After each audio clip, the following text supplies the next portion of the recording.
Alright guys, so we have two ACs that I think are not working.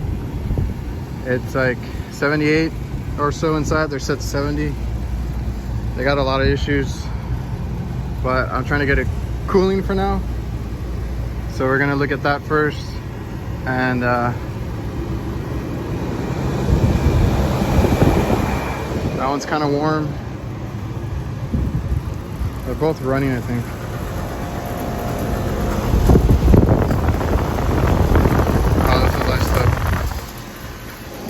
That's probably the issue there.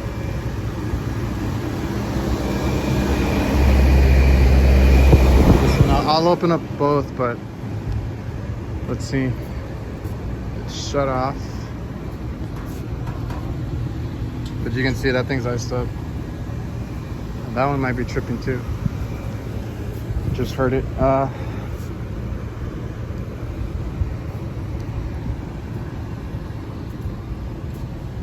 So yeah, let's open it up, check the blower section,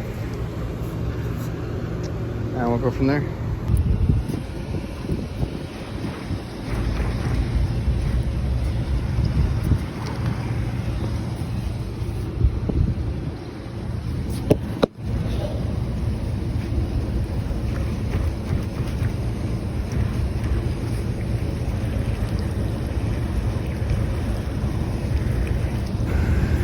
So I don't really work on Rheems, and you got to take off this panel because there's a lip here, and then you got two screws on this side. So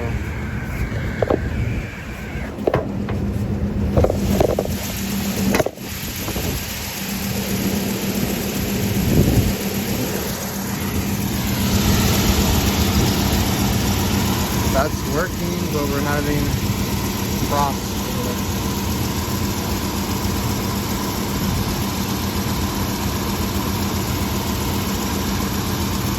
Might be a little bit loose, but I'm gonna check our pressures.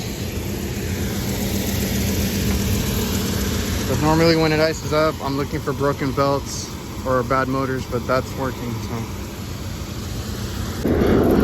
but that is the one thing I like, when the little port's on the outside. So let me get on the app and see what's going on. All right, guys. So we are 410. On this unit, so we are pretty low. I'm gonna look for a leak real quick, but if not, I do have maintenance on this in the next week or so. So if I don't do it, if I don't find it today, I'm gonna look for it when we're doing the maintenance, when I have somebody helping me. But since the sun is kind of going down, it's a little cloudy, I might do like a quick one. Spend a little time on it today and see what we can find. Obviously we're gonna have to charge up, and this is probably the one that's giving them the issues, because I think this one, yeah, that one's nice and hot. So I'm just gonna focus on this, see if we can find anything. We have a micro channel here. I don't see any spots, so let's see, maybe it's like a service port or something like that. All right, I had to jump in here a little bit, and I got to be careful because that's an aftermarket motor. I don't know how much slack I have. So as far as I know, this is how you get to the compressor. You'd have to take all this off if you're going to replace it. Thankfully it's still working. Like I said, I don't really work on these Rheem or Rheem systems. So on the other side of that is our electrical. So there's no easy access here that I know of. And run cap bandit right there. I don't know why you can't just secure it over there. Anyway, all I did was disconnect our compressor coil, the 24 volts to it. Took it off with a contactor there so that our compressor and fan don't come on. But our blower motor contactor is engaged, so we can defrost while I go get my leak detector and stuff like that.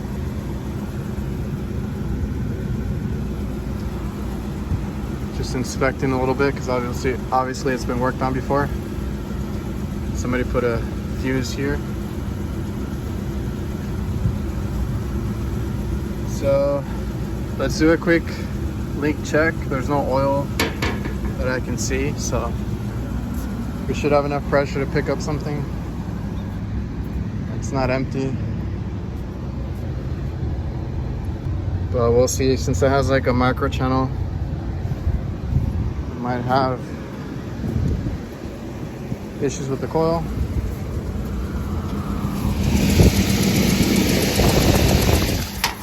Micro channel, evaporator, and condenser coil. So those will be spots that I'm looking for, where the copper meets the aluminum.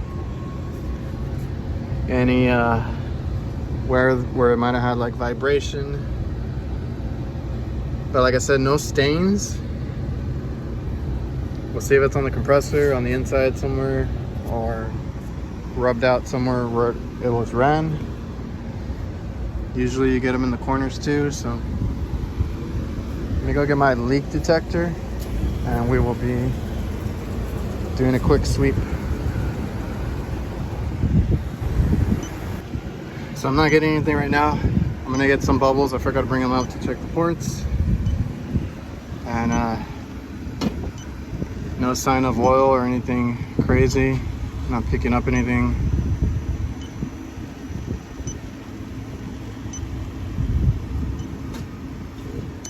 It's been worked on before. I can see the dryer has been worked on.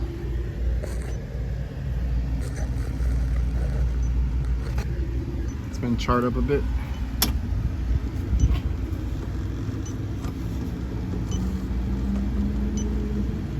So I don't see anything. So I gotta let that defrost. Definitely gonna put a belt for them. I'm gonna go see what I have. This is gonna be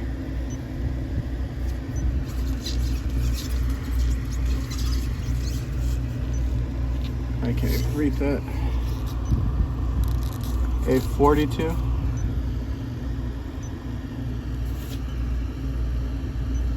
gonna see if I have one. If not, I'm gonna make a belt, because I do carry the links to make one. And then when we do the PM, I'll come back with some belts.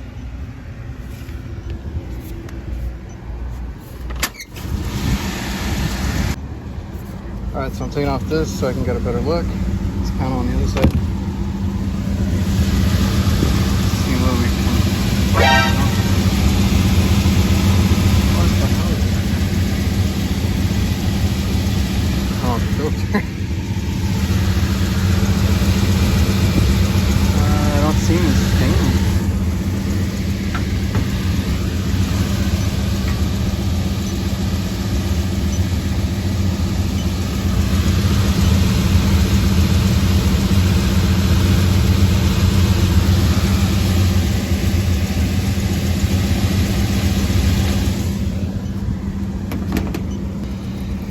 Noticed the drain pan was filling up. Hope they didn't get any water down there. And I took this off. It's all nasty already. There you go.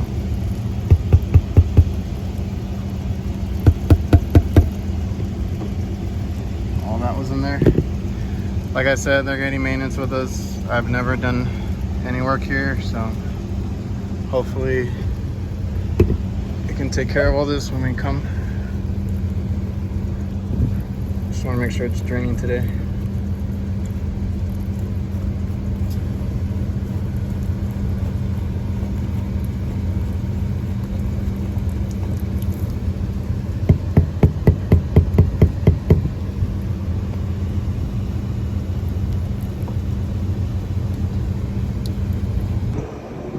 So I don't have the belt. I normally don't. I don't carry a lot of sizes. Too many to carry.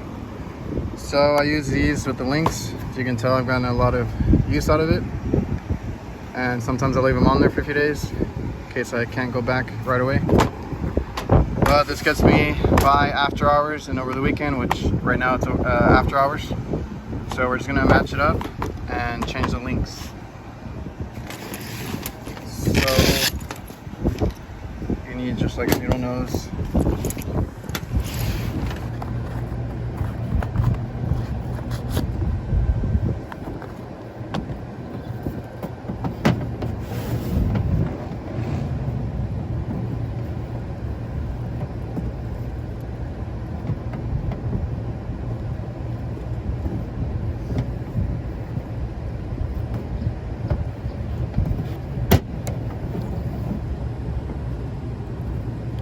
These lock, you just twist a couple to remove it.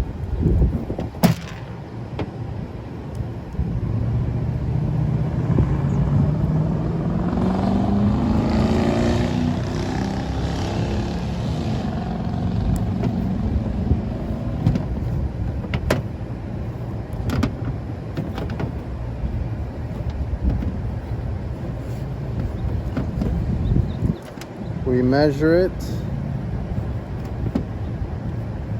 to get it close, and then you're going to pull that again on a couple tabs.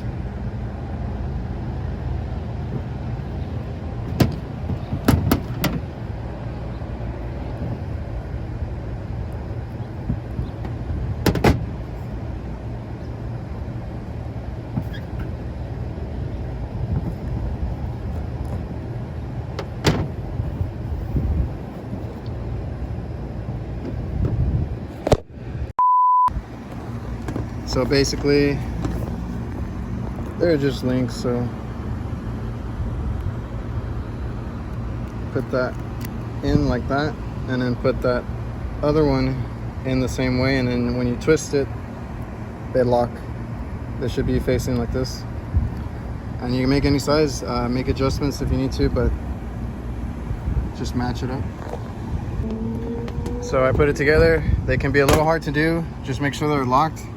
Because if they're going, if these little tabs are going the other way, they're gonna come off real easy. So just make sure they're locked like that in that position. Just use a needle nose, and now we put it in right here. Not like that.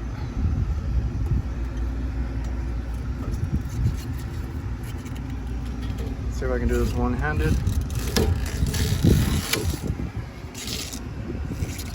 Yeah, that's it. It's a little tight, but I'm not gonna readjust it. It's gonna be hard to get it exact sometimes, so let's try that. And we're good.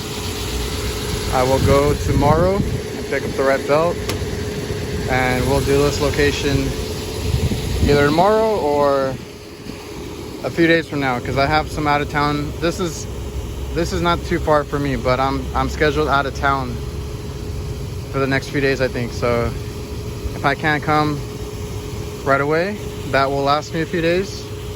It can last you a few weeks. Sometimes they can be permanent solutions, but like the cost of that is like 30 to 50 bucks, I think. I don't remember. I bought it once and I've been using the same one for a couple years. So I mean, unless you're gonna build them every time for it, I mean, I guess that's cool. They're not in stock where I'm at, so it's stuff that that belt I would have to order it. It's much easier for me just to put it on, get it going for the day, and then go get the belt. Now, if I'm out of town, like hours away from where I live, I'm probably leaving that on there, and just ordering a new one, because like I said, I use it all the time. It works. I've left it on, I think, for about a week. Nothing happens. Those are belts that are used permanently in some applications, so I wouldn't worry about it. It's a great tool to have. I consider it a tool because it gets me by until I get the right belt. So like I said, I'm gonna be here soon and put the right belt. And I'm gonna start putting this back together because I do not find a leak. And once the rest of the ice is off, we'll gauge up again. Make sure what our pressure is at when the ice is off, because the colder the evaporator is, the lower your pressures are going to be. So I need to know exactly what pressures I have under normal operating conditions. So I'll put all this back together. Man, I'm probably just gonna put tape on that for now.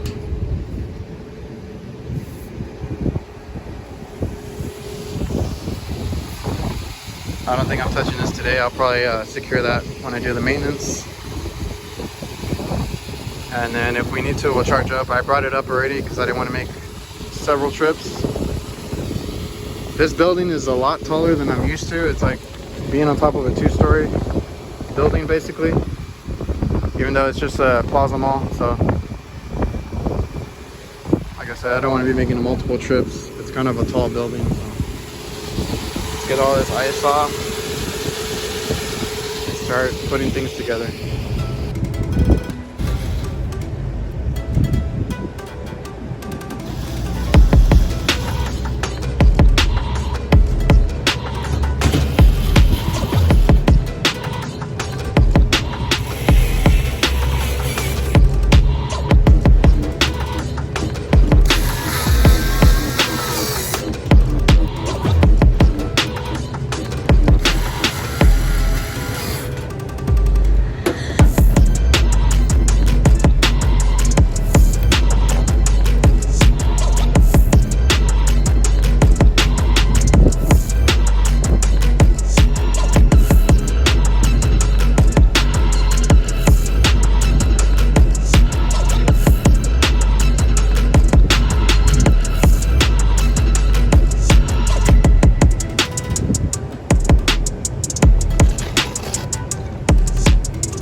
That better or worse, but it was bothering me that it was all just open and loose.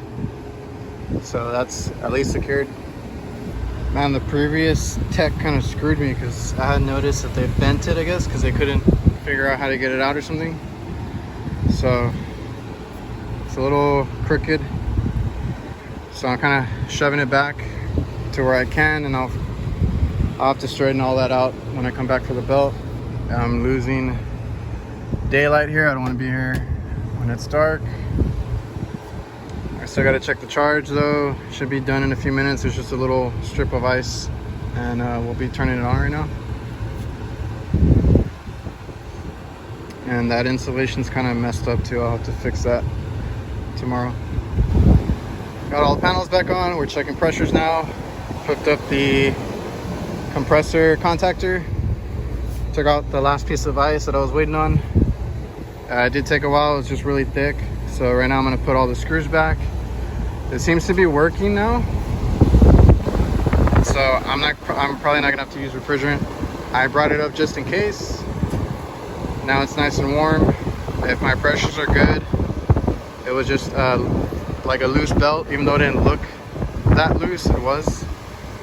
So that's all that was. That should be it for now. So yeah, our pressures are fine. They're not going to be super high because right now it's actually really fresh outside, so the pressures are a little low, but it seems fine. I don't want to charge it in case we overcharge it. It's very easy to overcharge 410. Plus these coils need to be washed, so once we wash these this week, I'll check the charge again, and that's when I'll decide if I need to add anything. But we got a hot condenser. I'm gonna go check. Well, I'm probably gonna get down already because like I don't want to be up here when it's dark. So I'll just check the temp at the vents. I'm pretty confident it was just the belt and a clogged drain because there was a bunch of water inside, and then with the belt everything's gonna ice up the coil. So let's get out of here, and yeah. And don't be the tech that just throws in refrigerant. Like, I brought it up because I didn't want to make an extra trip. I would have hated to have been low on refrigerant and then gone back just for the tank. So I had to get the bubbles anyway, so that's why I went to get the tank. No signs of leaks. Pretty confident nothing happened other than the belt. But yeah, don't be the guy that just comes and like charges it up, because had I not checked everything, because I know techs that won't take off, you know, all the panels and stuff. Had I not checked and I didn't know it was frozen, or let's say it wasn't frozen, but you know the belt was, or it wasn't frozen out there, so you're like, oh, everything's good here. No, I mean I still check. I always check the blower, the belt, simple stuff like that. You check your contactors, make sure they look fine. Wiring is not all hacked or anything, and gauged up. I gauged up right away, but don't pay attention if you have ice or a dirty coil. It's not going to be exact, so you need to make sure that everything is clear, clean, and then you go by your pressures, because you'll be overcharging the system. This thing will go into high head and you'll be called back. So just don't be that guy. Like I said, I brought that up because I didn't want to make an extra trip. Did not touch it. Still brand new. So I'm not gonna touch a charge. I don't see a leak, and I need to get out of here. So see you guys.